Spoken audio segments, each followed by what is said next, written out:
Hello అండి. చాలామంది అడుగుతూ ఉంటారు, క్యాన్సర్ ముందుగానే పసిగట్టొచ్చా అని. ఎస్, క్యాన్సర్ ముందుగానే పసిగట్టొచ్చు.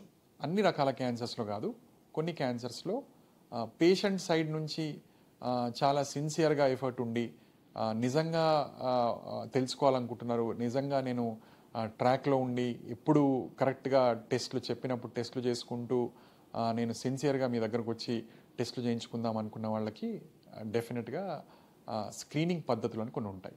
వీటిల్లో ఒక 4-5 టైప్స్ ఆఫ్ క్యాన్సర్స్ ఉన్నాయి. ఆ 4-5 టైప్స్ ఆఫ్ క్యాన్సర్స్లో స్క్రీనింగ్ టెస్ట్ చేస్తే ఈ క్యాన్సర్ రాకముందే మనం పసిగట్టవచ్చు. ఏంటండి ఆ స్క్రీనింగ్ టెస్ట్లు ఏంటంటే, for example if you take breast cancer. ఈ బ్రెస్ట్కి ఇంకో ఫస్ట్ పాయింట్ ఏంటంటే, స్క్రీనింగ్ అనేది మనం చేసేది పేషెంట్స్లో కాదండి, నార్మల్ పాపులేషన్లో, నార్మల్ పర్సన్లో చేసే టెస్ట్లే స్క్రీనింగ్ టెస్ట్లు.